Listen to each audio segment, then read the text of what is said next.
Scattered showers and thunderstorms to kick off a soggy weekend for parts of the region. I'll show you why the flash flood threat may increase. A man who was in police custody is now at UK hospital after being hit by a car while in handcuffs. We have a live report new at 4. And we are learning more about a deadly shooting in a wooded area of Harlan County last night, including more on the man who was killed. This is WKYT News at 4. Welcome to WKYT News at 4. Andrea Walker and Amber Philpott reporting. It is another steamy day in the Bluegrass. It is indeed. Humidity levels are off the charts, leading to some heat indices in the 90s. This is a live picture now of downtown Lexington. It's just plain hot out there. We want to get to Chief Meteorologist Chris Bailey right now to talk about maybe some scattered showers, some storms popping up. Yeah, it's one of those days where you get the action that kind of pops up at random across central and eastern Kentucky. And then it unleashes on us a little later this weekend, early next week, as we really get that tropical influence to settle in across central and eastern Kentucky. Right now, those temperatures are generally into the mid to the upper 80s with a 90 here or there. 90 Somerset, Danville, and Frankfort, 90 over into Moorhead, 87 Lexington with some nearby raindrops. Heat index, or what your body is thinking the temperature is, how about 98 steamy degrees into Middlesboro, into Mount Sterling, and the Moorhead area. Maysville says, I'll do you one more at 99 for a heat index. At Lexington, a bargain at 93. Here's your Defender Radar Network. And again, getting these showers and thunderstorms to kind of just pop up at random and getting a little light rain on the east side of Richmond. That's not too far from Waco and not too far from Lake Reba. Mount Sterling, maybe a sprinkle or two. Lexington, skies looking a little threatening right now, but not a whole lot falling. Got a little shower to the east of Midway, and then right on top of the Clifton area, just to the west of Versailles. So that's on the Woodford, Franklin and Anderson County line, and that flow again continues to come out of the Gulf of Mexico. If you're out this evening, anyone is still fair game for a booming shower, a thunderstorm that will begin to dissipate late evening, but then look at that early tomorrow morning. Showers and thunderstorms begin to ramp back up, and I'll show you why that does become a sign of the times. A soggy 7-day in a few.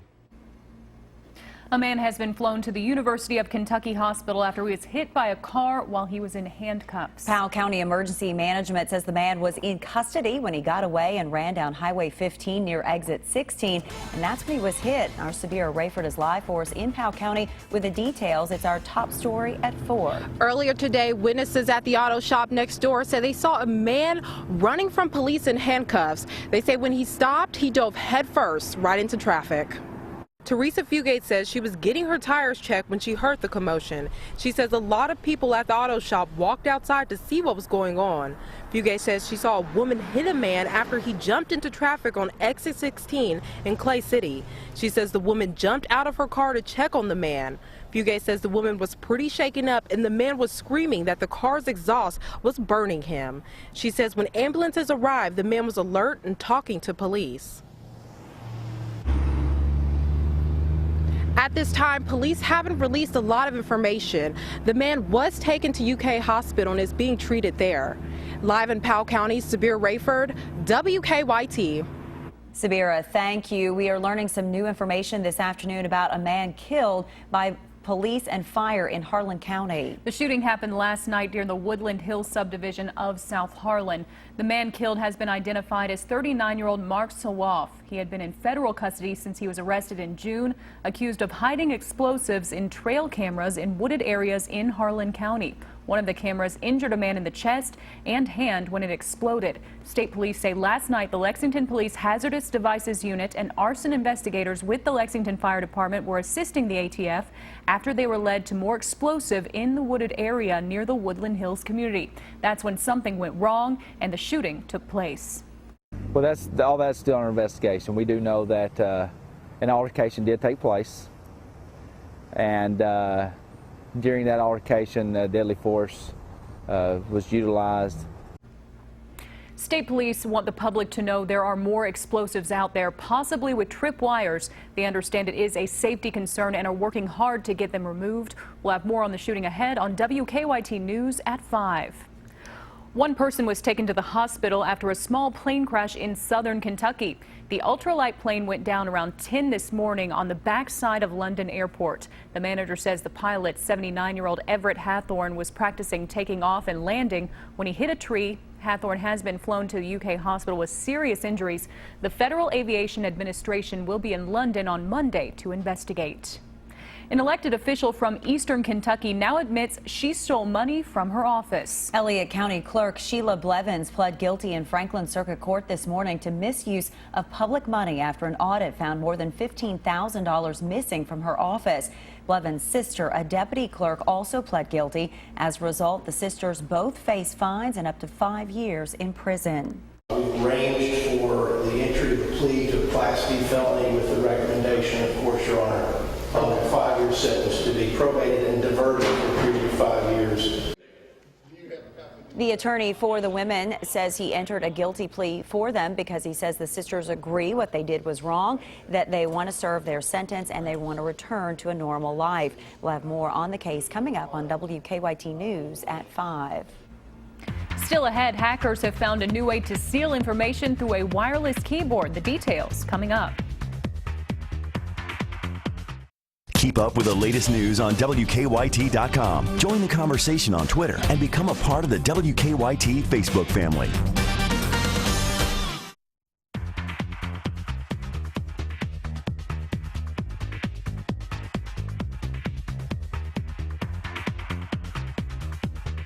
Welcome back in. Macy's has announced it plans to close about 100 of its department stores. That begins today's Money Watch.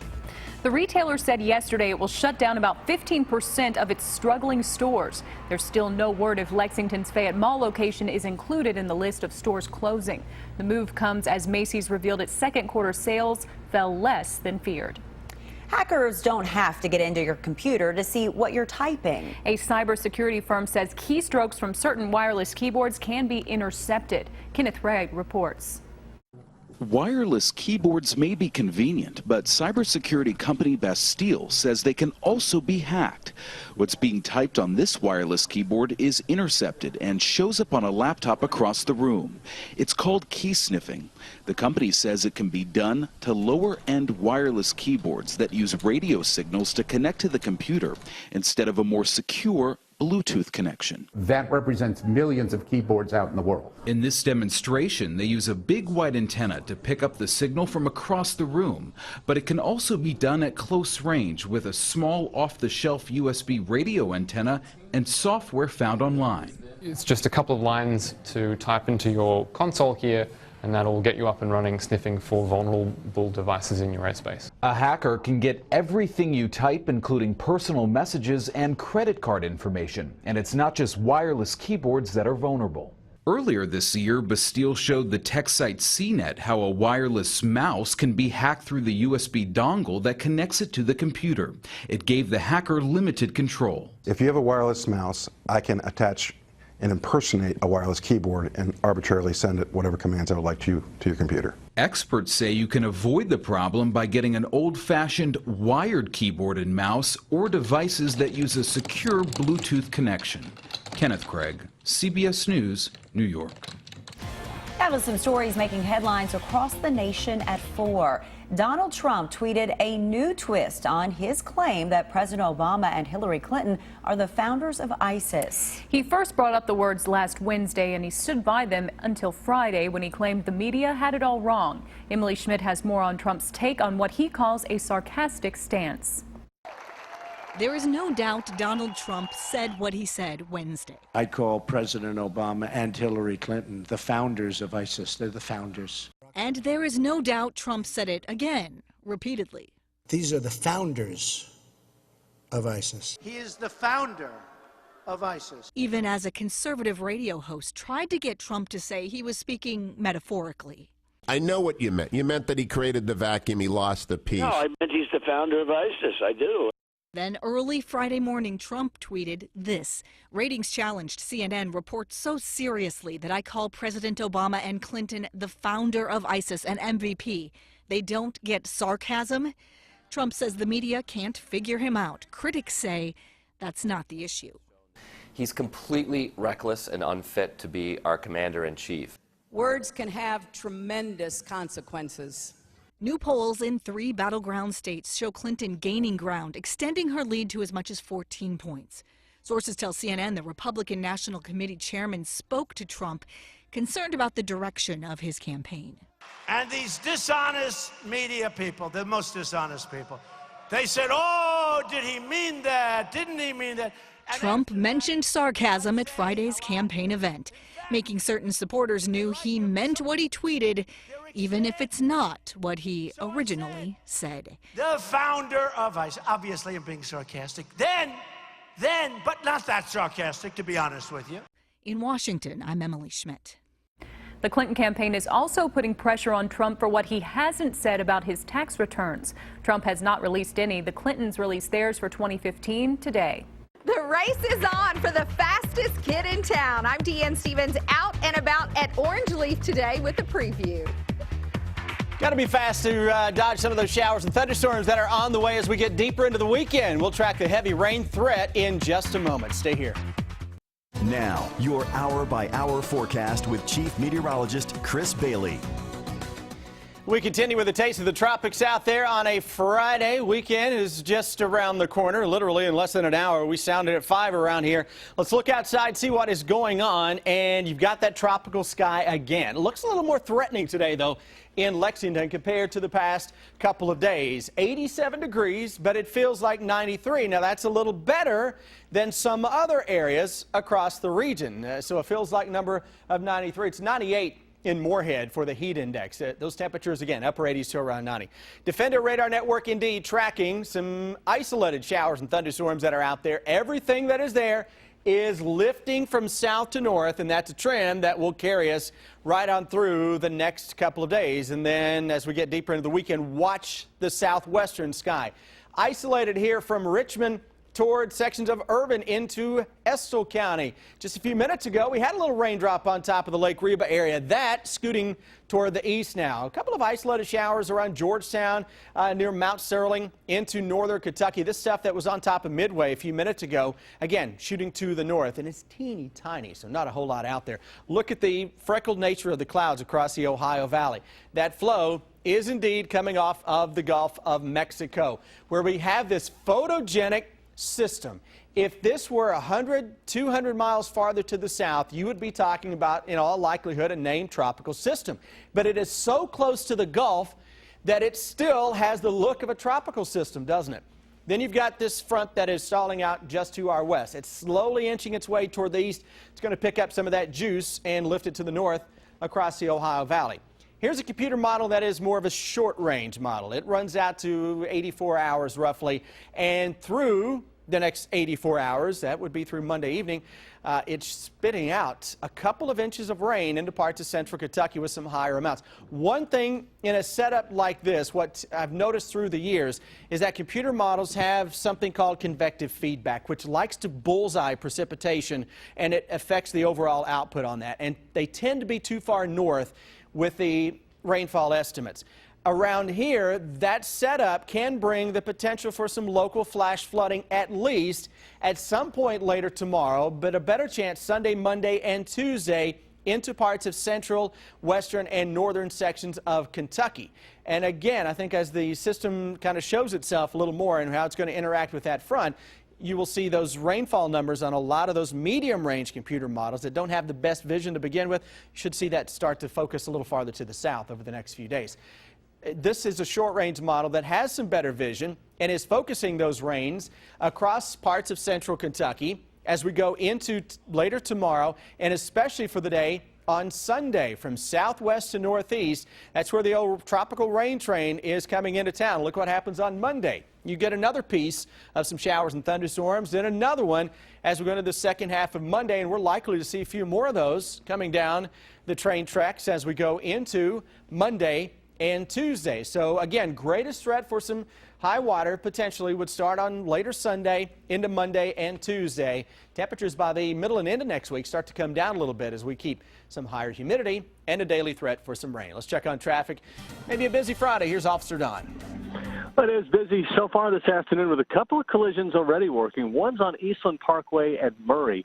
Now, that is a non-entry. There's also one at Yellowstone and Alumni. Alumni itself not impacted so much.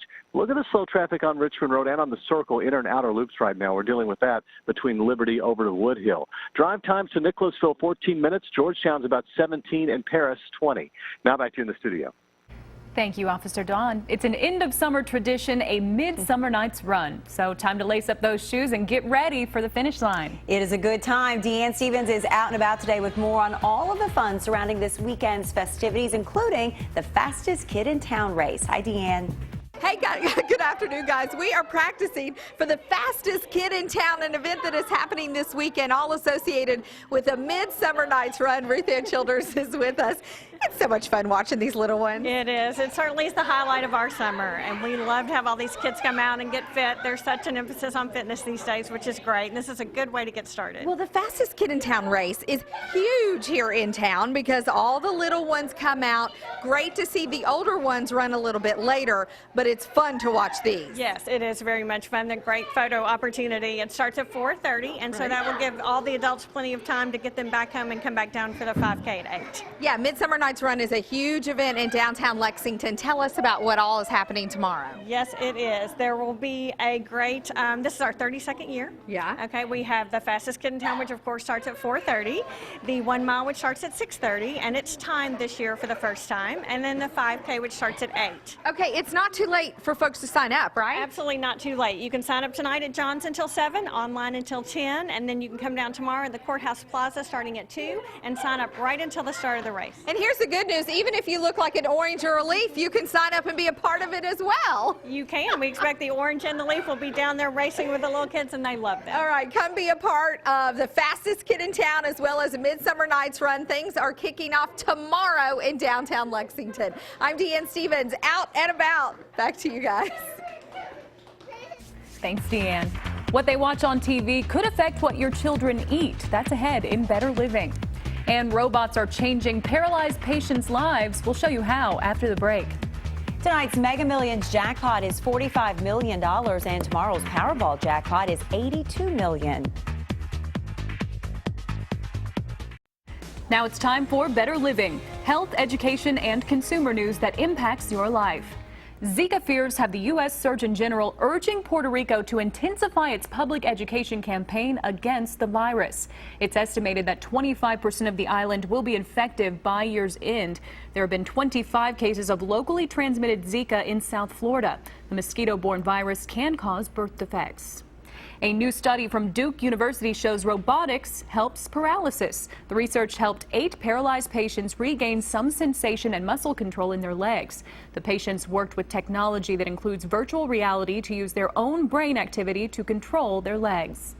Researchers say the healthiest cholesterol levels are somewhere in the middle. A study of more than 1.5 million men investigated the effects of HDL cholesterol, the so-called good cholesterol.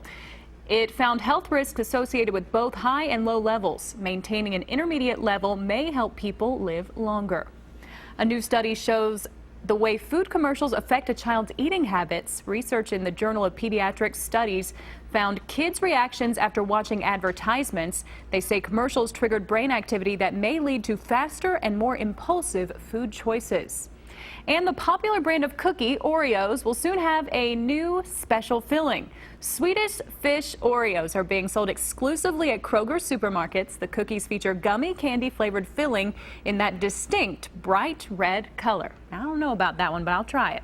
Now let's head to Chris for another check of the weather. Ooh, give me the traditional Oreos, huh? I'll be old school, I guess. We're looking for the possibility of some scattered thunderstorms out there this evening. Storm chances are going to wrap up later this weekend of the weekend. Jackson 86, Lexington 87, 90 though into Frankfurt and London. Lexington was certainly a lot of cloud cover out there, and we've had a couple of raindrops not too far away. Look how the flow is coming from the south. Watch, this is a 2-hour radar loop, by the way, and watch how quickly these little isolated showers and thunderstorms go up and they lift off to the north and northeast. Now we're in the time of the day where some of those will grow into some out and out isolated thunderstorms as we go into roughly the next 2 or 3 hours. Then we will focus on the possibility of some heavier rains that will press on in from the southwest. We've got a pipeline of moisture that goes all the way to the Gulf of Mexico, and that will highlight or lowlight the weekend forecast when I come back in just a bit. That's on WKYT News at 4:30, and it starts right now.